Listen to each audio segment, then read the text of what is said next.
আসসালামু আলাইকুম, সবাইকে স্বাগত জানাচ্ছি দেশ আমার টিভির সংবাদে। সঙ্গে আছি আমি ফারিয়া আহমেদ। ইতালির মনফালকনে মসজিদ বন্ধ সহ নানা বিষয় উন্মুক্ত আলোচনা সভা অনুষ্ঠিত। জাকির হোসেন সুমন ব্যুরো প্রধান ইউরোপ ইনক্লুসিওনে ডায়ালগ শিরোনামে 10 মে সন্ধ্যায় ইতালির মনফালকনে শহরে চেন্দ্র কুলতোরালে ইসলামিক ও দারুসালাম প্রাঙ্গণে নাগরিকদের জন্য উন্মুক্ত আলোচনা সভার আয়োজন করা হয়। এ সময় সংলাপে অংশ নেন এজেন্সি দুয়েমিলা উনোর সেরজিও সেরা, পারোকিয়া ডন ফ্লাভিও কনসিলিওরে রিজিওনালে এনরিকো বুলিয়ান ও ডক্টর বুকনাথ। আলোচনার প্রারম্ভে ডক্টর বুকনাথ অতিথিদের স্বাগত জানান এবং এই শহরে সাম্প্রতিক ঘটে যাওয়া মসজিদ বন্ধ সহ অপ্রত্যাশিত কিছু বিষয় তুলে ধরেন। তিনি আরও বলেন, ইমিগ্রাতিদের প্রতিবন্ধকতা মনে না করে তাদের মেধা ও যোগ্যতাকে কাজে লাগিয়ে রাষ্ট্রের উন্নতি সাধন সম্ভব। সেরজিও সেরা বলেন, রাষ্ট্রের প্রতিষ্ঠানগুলোর দায়িত্ব হচ্ছে যারা এখানে আসে অন্য দেশ হতে তাদের গ্রহণ করা। তিনি কিছু চমকপ্রদ তথ্য প্রদান করেন। ফ্রিওলিয়া ভেনেসিয়া জুলিয়া হচ্ছে বিশ্বের প্রথম সারির প্রবীণ মানুষের শহর। তিনি বলেন, 2022-23 সালে ফ্রিওলিয়া ভেনেসিয়া জুলিয়াতে 7,000 শিশু জন্মগ্রহণ করেন।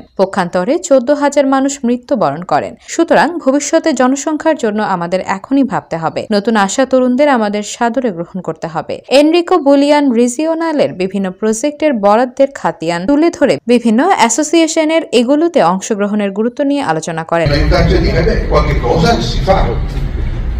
La presentazione di una legge regionale credo sia importantissimo, forse un po' meno per le parrocchie perché già storicamente chiaramente lo sono nel nostro contesto, ma per questi centri voglierà tutti। Monfalcone বসবাসরত Bangladesh community নেতা নুরুল আমিন খন্দকার মনে করেন, এই ধরনের অনুষ্ঠান সহাবস্থানের বাস্তব উদাহরণ।